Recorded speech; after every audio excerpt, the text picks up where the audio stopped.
Privyet, assalamu alaikum, ciao, konnichiwa, bonjour, hola.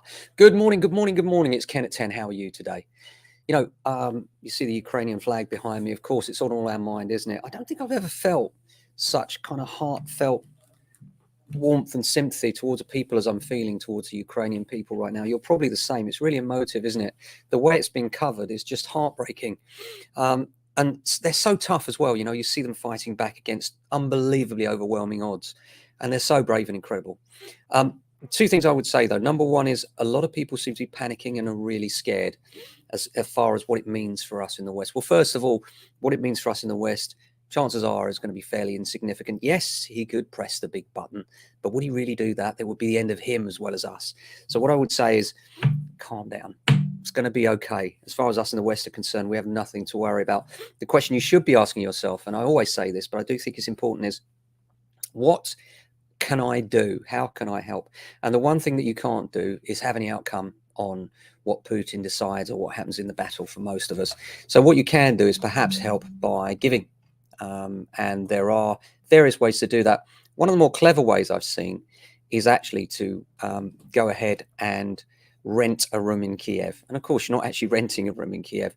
You're just giving money. But the money you're giving people to are looking after the refugees. And I just love that idea. And the other thing is the Red Cross appeal. I'm going to put the number up there. If you want to be sure your money's getting there, the Red Cross appeal to the Ukraine crisis, none of your funds. People are worried about the fact that, do their funds go somewhere else? Money goes directly to the charity, and no admin costs can be included in that. So you are directly helping if you donate to the Red Cross. And the other thing you can do is, if you've got Airbnb, or even if you don't have, you can sign up and you can rent a room in Kiev. Many people have done this now, and it's a way of getting money to people that are directly affected in the crisis. But what I would say in terms of the larger issue is, it's not something, it's awful. And I think we should support them in every single way we can. And if we have to suffer a little financial hardship later on because of this, then, that's a pill I'm willing to swallow if it helps the people of Ukraine right now. And I'm sure most of you feel the same way. In terms of the impact it will have on the market, well, I've said many times, us Brits, when we're not sure, when in doubt, do now. It seems to be a common theme. And what I mean by that is people will decide to sit on their hands for a while and perhaps hold off their move. My belief is that, again, it's another underlining factor, as was the pandemic, of how short and changing life can be. If not now, when? So if you're thinking of doing it, think of that statement. Love that. If not now, when?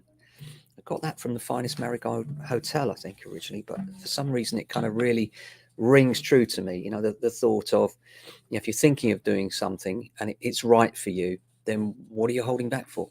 Just get on with it, get it done. On to property news now. Khan has said sell Russian oligarchs' property to fund Ukraine aid. It's an interesting idea. Sadiq Khan, he loves a soundbite though, doesn't he? In reality, I'm sure it'd be much more complex than this. But London's Mayor Sadiq Khan is calling on ministers to immediately seize the assets of the Russian oligarchs and sell them to fund support to Ukraine. Mr. Khan said property and possessions belonging to allies of Vladimir Putin should be seized before they can have a fire sale to dodge sanctions. The mayor has also called for possessions such as jewellery, designer clothes, cars and property to be taken.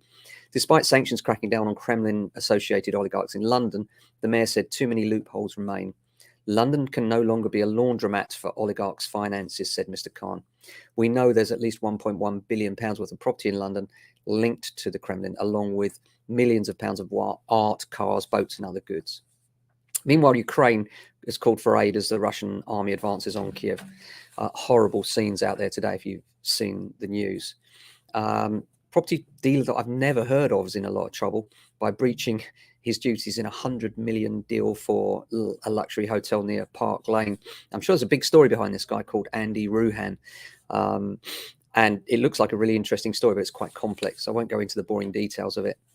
Suffice to say, liquidators say that he posed as an independent purchaser of the properties and wasn't.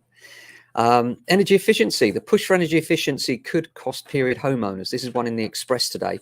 And of course, this is true because if you're in a period home, it's much harder to then make that period home actually work in terms of the new requirements, especially when it comes to letting properties. particularly to lift that to a C by 2025. The owners of period homes could soon pay a higher price for luxury as the government draws up new rules to make the nation's aging housing stock more energy efficient.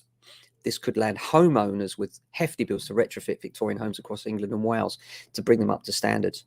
The average Victorian property has a lowly energy performance rating of E, and the aim is to lift that to a C.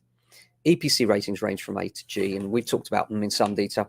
And if you want to know more about what's going on with energy performance, then please do have a listen to the podcast and look for the episode with Bob Harris, because that's actually our most popular episode so far.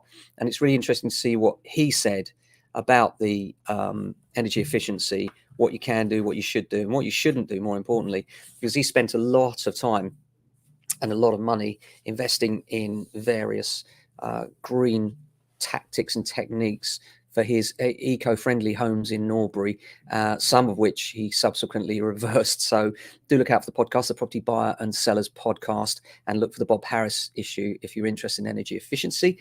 Apart from that, we're starting to get the valuations rolling in thick and fast now, which is exciting. Love that when it's that time of year. And, you know, March is a really busy month for us. Statistically, it's the busiest month of the year in terms of property, in terms of sales. April being the second busiest. So it's a terrific time to get your house on the market if you are thinking of moving. One of the problems at the moment is a lack of supply. So that's another reason why it makes it a very good time to think about marketing. Of course, the flip side is true. When you've sold, it'll be harder to find. But if you've got a good estate agent, they should be looking to help you secure that new purchase as well. It's certainly something we do all the time, is help our clients look for the next one, give opinions on value, tell them what we think in terms of value, what the likely issues are, what they should be paying, even negotiate that sale for them if they wish, all part of what we do. You know, for us, it's always about going the extra mile and doing the best for our clients. Apart from that, weather here is a little bit chilly, but there's no rain and it's sort of bright. So, you know, blue skies, which is nice. So I hope you're having a great day. Look after yourselves, and if you can, your family and friends. We'll be back tomorrow with another edition. Until then, stay safe and well. Ciao.